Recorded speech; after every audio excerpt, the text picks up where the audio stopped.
Hello नमस्कार दर्शकों, झनक सीरियल में आप सभी का स्वागत है। आज के एपिसोड में जहाँ पे हम देख रहे होते हैं कि यहाँ पे हॉस्पिटल का एडमिनिस्ट्रेटर जो रहता है वह परासर को वह बोलता है कि आप लोग ऐसे अंदर नहीं आ सकते। हॉस्पिटल का कोई सिस्टम होता है, लेकिन यहाँ पे परासर का गुस्सा जो था फूट जाता है और वह उस एडमिन यानी उस लेडी पे भड़क जाता है और वो बोलता है कि अगर आप इसकी जान नहीं बचाएंगे तो मैं इस हॉस्पिटल को तहस नहस कर दूंगा। लेकिन उसी समय दामू जो होता है वह समझाते भैया आराम से बात करिए, हमारे नूतन भौजी का जान काफ़ी इंपॉर्टेंट है।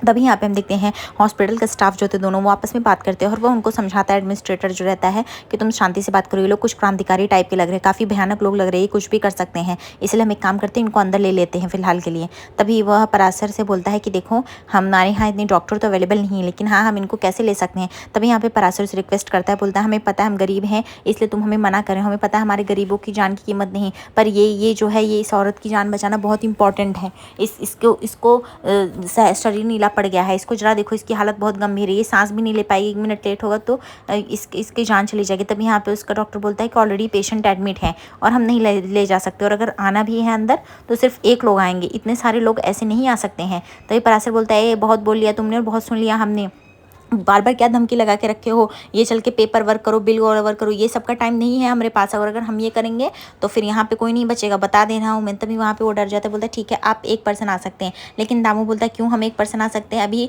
स्ट्रेचर्स पे इतने सारे लोग जा रहे थे तब तो तुमने नहीं रोका, हम गरीब हैं तो कुछ भी बोल रहे हो। तभी वो एडमिनिस्ट्रेटर बोलता है अरे ऐसी कोई बात नहीं, मैं गरीबी और अमीरी की बात नहीं कर रहा हूँ, लेकिन 1 लोग जाएंगे तो सही रहेगा, मैं सिर्फ इतना कह रहा हूँ। वीर बोलता है कि बस बहुत हुआ भैया, अगर ये ज़्यादा बोलेगा तो हम यहाँ तोड़ फोड़ मचा देंगे, गरीब भले हैं लेकिन हमें क्या समझ नहीं आता, हम अनपढ़ है क्या, हमको सब समझ में आता है, तुम लोग जो ये टेक्निक अपना रहे हो हॉस्पिटल वालों को हम अच्छे से जानते। तभी वो बोलता है अच्छा ठीक है आओ आप सब लोग। लेकिन जैसे वो परासर ओटी में लेके आता है उसके सारे दोस्त आने लगते हैं, लेकिन वो मना कर देता है, बोलता है प्लीज़ आप लोग बाहर ही, ओटी में 1 ही जन जा सकता है। उसके बाद परासर झनक को लेके जाता है और ओटी में लेटाता है। उसके बाद वह एडमिनिस्ट्रेटर बोलता है कि अभी आप जाइए और बाहर रुकिए, ठीक है, मैं डॉक्टर से बात करता हूँ और इनका ट्रीटमेंट स्टार्ट होगा, लेकिन आप पहले बताइए इनको हुआ क्या था। परासर बोलता है बस इसकी हालत ख़राब पड़ गई, इनको जहर जैसा कुछ पी लिया है, सिर नीला पड़ गया है। दूसरी तरफ हम देखते हैं मिमी घर आती है, सुनकर अर्शी देख के शॉक हो जाती है, बोलती है कि मिमी तुम इतने दिनों के बाद यहाँ पे, तुम्हारा तो किसी गाँव में ट्रांसफ़र हुआ था ना। मिमी बोलती है गाँव नहीं डिस्ट्रिक्ट, और डिस्ट्रिक्ट के अंदर गाँव होता है और एक IPS ऑफिसर का वो पूरा डिस्ट्रिक्ट होता है। एनीवेज मैं दादा से बात करने आई हूँ यहाँ पे, दादा को आप बुला सकती है। तभी अर्शी बोलती है ऐसी कौन सी बात है जो तुम मुझसे नहीं कर सकते हो। दूसरी तरफ हम देखते हैं वहाँ पे अंजना आती है, जैसे मिमी को देखती है खुश हो जाती है और मिमी को गले लगाती है, बोलती है मिमी बेटा अच्छा हुआ तुम आ गई, मैं तुम्हें ही कॉल करने वाली थी।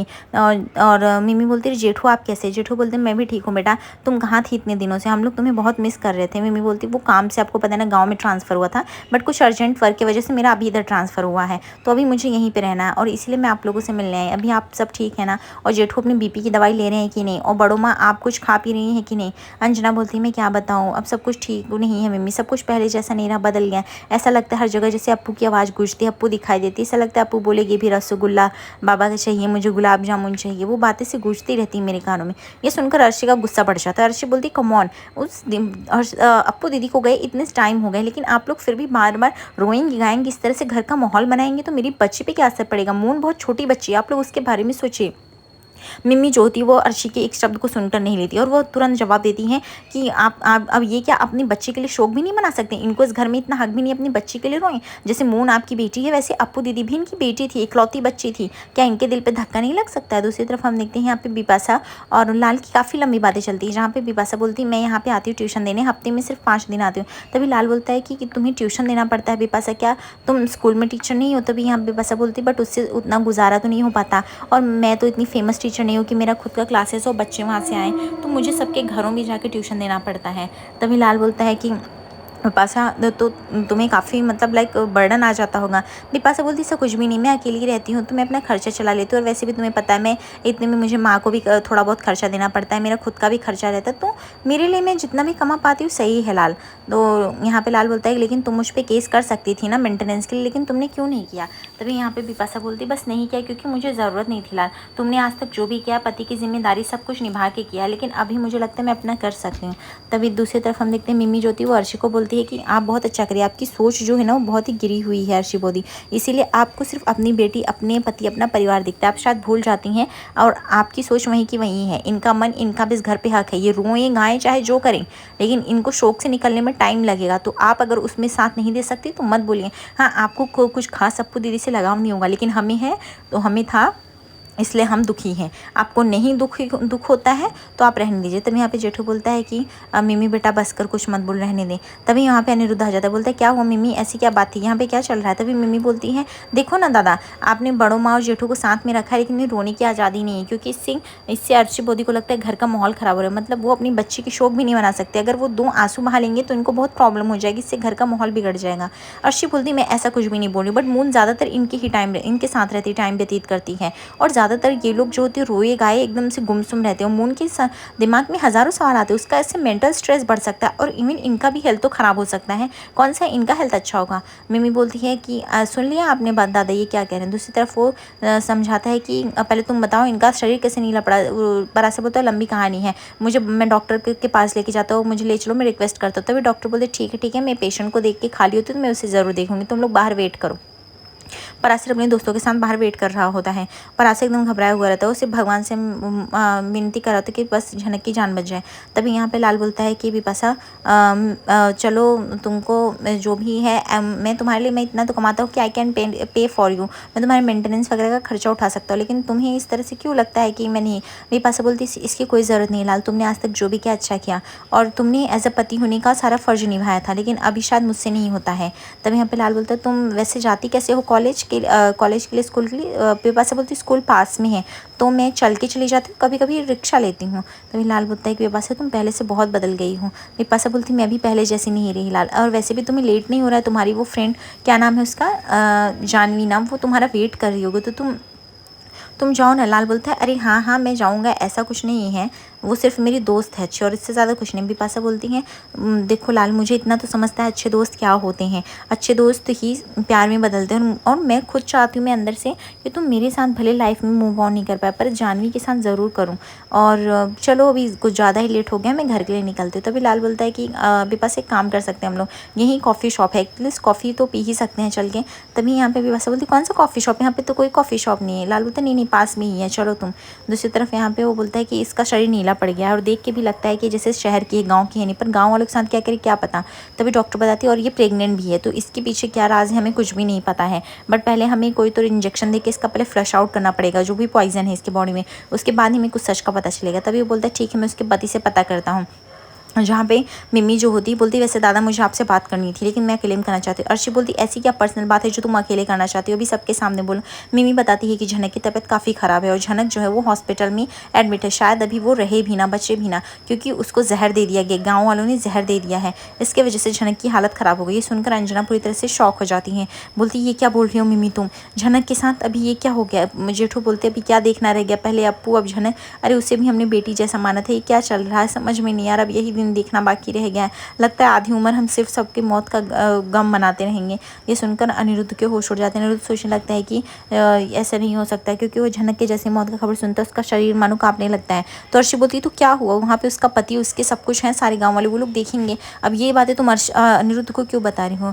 पराशर जो होता है भगवान से प्रे कर रहा होता है कि भगवान जी आज तक हमें कोनो लड़की नहीं पसंद आई, सिर्फ एक लड़की, पर इसकी जान बहुत इंपॉर्टेंट है, इसको बचा लीजिए कुछ भी करके। तभी वहाँ पे डॉक्टर बाहर आता है और पूछता है कि पहले बताइए पेशेंट आपकी लगती क्या है। तभी यहाँ पे पराशर कुछ नहीं बोल पाता, लेकिन पीछे से उसका दोस्त बोलता है इनकी मेहरारू लगती हैं।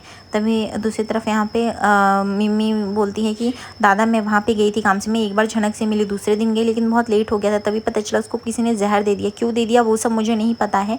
एंड दिन उसके बाद पता चला उसे हॉस्पिटल ले गया है पराशर, और जहाँ तक पता चला है गाँव वाले काफ़ी रो भी रहे थे, और झनक की जैसी हालत है उसे बहुत ज़्यादा जहर दिया गया, तो वो शायद बचे ही ना, हो सकता है कि झनक की अब तक तो मौत भी हो चुकी रहेगी। तब यहाँ पे अनिरुद्ध बोलता है तुम मिमी क्या फालतू बकवास कर रही हो, तुम्हें पता भी तुम क्या बोल रही हो। मिमी बोलती दादा मैं जो भी बोल रही हूँ सच बोल रही हूँ, इसलिए मैं चाहती हूँ आपको ये न्यूज़ दी, इसलिए क्योंकि झनक आपको बहुत कुछ मानती थी अपनी लाइफ में, अगर आप एक बार एटलीस्ट उसके लास्ट स्टेज पे जाकर उसके सामने खड़े हो जाएंगे, उससे मिल लेंगे तो बेहतर रहेगा उसके अंतिम समय में। जहाँ पे अर्शी भड़क जाती है अनिरुद्ध पे, बोलती है नहीं तुम कहीं नहीं जाओगे, वहाँ पे उसका पति और गांव वाले हैं देख लेंगे, तो तुम्हें वहाँ जाने की क्या ज़रूरत। अनिरुद्ध बोलता है तुम मुझ पर प्रेशर नहीं डाल सकती अर्शी, अगर मुझे वहाँ पे जाना होगा तो मैं जाऊँगा, दैट्स इट। तभी अर्शी बोलती है तो मून को कौन देखेगा। अनिरुद्ध बोलता है मून को सब लोग हैं, बहुत लोग देख सकते हैं, मेरा 1 घंटा जाने की वजह से वहाँ पे कुछ नहीं होता। मिमी बोलती हो सकता है अभी झनक रही भी ना हो, और आप बहुत लेट कर दी हो दादा। तभी यहाँ पर अनिरुद्ध बोलता है पहले मिमी तुम्हें सब बातें बंद करो झनक के बारे में, ठीक है, मैं वहाँ पर जाऊँगा, मैं देखूँगा, मुझसे जो बन सकेगा आखिरी समय में मैं उसकी हेल्प करूँगा। दूसरी तरफ यहाँ पे लाल बोलता है कि चलो ना। तभी बिपाशा बोलती है एक्चुअली लाल मैंने छोड़ दिया है कॉफ़ी शॉप पे जाके कॉफ़ी वगैरह पीना, क्योंकि इस सबसे अनावश्यक खर्चे होते हैं और अभी मैं कॉफ़ी चाय सब कुछ बंद कर दी हूँ। तब यहाँ पे लाल बोलता है वाह इंटरेस्टिंग, लेकिन तुम्हें तो कॉफ़ी हमेशा चाहिए रहती है। बिपाशा बोलती है मैं पहले जैसी बिपाशा नहीं रही कि कॉफ़ी के लिए ही मैं जीऊँगी, अब मैंने अपने आप को चेंज कर लिया है। तभी यहाँ पे लाल बोलता है तुम काफ़ी दुबली पतली हो गई हो बिपाशा। बिपाशा बोलती है ऐसा कुछ नहीं है, बस थोड़ा सा सोचती रहती हूँ, स्ट्रेस है, अकेली हूँ तो कुछ भी नहीं चलता है। तभी यहाँ पे लाल पूछता है कि एक बात बताओ बिपाशा तुम कितना कमा लेती हो। तभी बिपाशा बोलती क्यों क्या हुआ, मैं कमा लेती हूँ, स्कूल से 10,000 मिल जाता है, ट्यूशन करके 5,000 15,000 में हो जाता है। तभी यहाँ पे लाल होता है और गुजारा तुम्हारा कैसे होता है, उन 10,000 में रूम का भाड़ा 6,000 है, कैसे करती हो, काम करो तुम मुझसे पैसे ले लो, जब तुम्हारी सैलरी है तो लौटा देना। बिपाशा बोलती नहीं नहीं लाल, तुमने ऑलरेडी मेरे लिए बहुत कुछ किया और अब करने की कोई ज़रूरत नहीं। 15,000 में मेरे लिए जितना है बहुत अच्छा है, उतने में मैं खा पी सकती हूँ, जितना चादर हो उतना ही पैर फैलाना चाहिए, और मैं उसी हिसाब से पैर फैला रही हूँ, तो मेरे लिए कुछ नहीं है। ठीक है। तो अर्शी और अनिरुद्ध में झगड़ा हो जाता है झनक को लेकर, जहाँ पे अर्शी अनिरुद्ध को मना करती है वहाँ पे जाने के लिए, लेकिन अनिरुद्ध बोलता है तुम बार बार मुझ पर प्रेशर नहीं डाल सकती हो, एटलीस्ट हमेशा मैं तुम्हारे मन की करता रहूँ ये ज़रूरी नहीं अर्शी, मैं उसके साथ मैं जाना चाहता हूँ, मैं झनक को आखिरी वक्त में मिलना चाहता हूँ, और तुम्हें इसमें क्या प्रॉब्लम है मुझे कुछ भी नहीं समझ में आ रहा, अगर मैं उससे मिल लूँगा तो क्या तूफान खड़ा हो जाएगा, मैं जा रहा हूँ, बस इससे ज़्यादा मुझे कुछ भी तुम्हें सफाई देने की ज़रूरत नहीं। तभी यहाँ पे अंजना भी समझाती है कि अर्शी उसे जाने देना, अगर वो जाके झनक को देख लेगा उसके आखिरी समय में तो क्या गलत हो जाएगा, और आखिर वो सिर्फ जा रहा है, अब तो झनक रहेगी भी कि नहीं रहेगी क्या पता, उसकी शादी होगी, तो तुम्हें किस बात का डर है। अर्शी बोलती नहीं ये नहीं जाएगा, बस दैट्स इट। अनिरुद्ध बोलता है मुझे तुमसे परमिशन लेने की ज़रूरत नहीं, मैं जा रहा हूँ। फिर उसके बाद अर्शी ज्योति मिमी को सुनाने लगती है कि तुम्हें ये सब बातें अनी को बताने की क्या ज़रूरत थी, यही तुम्हें अकेले में करनी थी। मिमी बोले कि जस्ट शट अप, ओके, मैं आपसे बात करनी नहीं आती, मैं दादा से बात करनी आई थी, उनका क्या डिसीजन होगा क्या नहीं मैंने उन्हें जाने के लिए नहीं कहा, मैंने सिर्फ झनक की खबर दी है, बाकी आप लोग जानो। तभी यहाँ पे बिपाशा बोलती काम करो तुम जाओ, तुम्हें जानवी से मिलने के लिए लेट हो रहा होगा, आई थिंक हमें बहुत लेट हो चुका है। लाल को भी जो से बिपाशा की हालत देख के तरस आ जाता है, लाल को समझता है कि बिपाशा बहुत कुछ गो थ्रू कर रही है। बिपाशा बताती है कि जब ज़िंदगी ने मुझे बहुत कुछ दिया था तब लाल मैंने कद्र नहीं की, फिर उसके बाद मैंने लालून और अप्पू दीदी को देखा, उसके बाद मुझे सब समझ गया कि ज़िंदगी में प्यार होना बहुत इंपॉर्टेंट है। उनके पास सब कुछ नहीं था लेकिन वो कितने खुश थे, मेरे पास सब कुछ होकर भी मैं अपने पैरों पे कुल्हाड़ी मारती गई। अच्छा चलो लाल बाय, मैं जा रही हूँ और तुम जानवी से अपने प्यार का इजहार कर लो, घर बसा लो। उसके बाद वहाँ से बिपाशा जाने लगती, दोनों मानो काफ़ी दुखी थे एक दूसरे से, बहुत कुछ कहना चाहते थे लेकिन आंखों में इतने आंसू था कि वो दोनों चले जाते। तभी यहाँ पे वो डॉक्टर आता है, उसको साइन करने बोलता है पराशर को। पराशर बोलता है मैं साइन, तो वो बोलता है हाँ तुम उसके पति हो ना तो तुम्हें साइन करना पड़ेगा, और तुम्हारी शादी कब हुई थी ये भी लिखना। तो पराशर बोलता है बहुत लंबी कहानी भी नहीं बता सकता, मैं इतना पढ़ा लिखा नहीं हूँ लेकिन मैं अपना हस्ताक्षर कर लूँगा। तो डॉक्टर बोलता है ठीक है मैं फॉर्म फिल कर देता हूँ लेकिन तुम फटाफट साइन कर लो। तभी यहाँ पे दामू आता है और बोलता है कि हम तुम्हारा और आज तक नूतन भोजी का रिश्ता ही नहीं समझ पाए क्या है, लेकिन भैया अच्छा ये होगा कि इस नकली रिश्ते को असली बना दो, क्योंकि हम पहले दिन से हम नूतन को नूतन भोजी बुला रहे हैं, हमने समझा है वो आपकी पत्नी, अगर वो आपकी पत्नी हो जाएंगी तो बहुत ही अच्छा रहेगा। जहाँ पे पराशर बोलता है ये तो मैं भी चाहता हूँ लेकिन ये असंभव है। आज रात के एपिसोड में देखेंगे जहाँ पे अनिरुद्ध जो होता है वो झनक से मिलने आता है, जहाँ पे डॉक्टर से वो शिफ्टिंग की डिमांड करता है क्योंकि वो झनक को एक अच्छे हॉस्पिटल में शिफ्ट करना चाहता है। उसी बीच पराशर आता है और बोलता है अभी क्यों मिलने आए हो, तुम्हारे कहने पर कुछ भी नहीं होने वाला। आगे एपिसोड पर से बनी दर्शक को लाइक और सब्सक्राइब करें।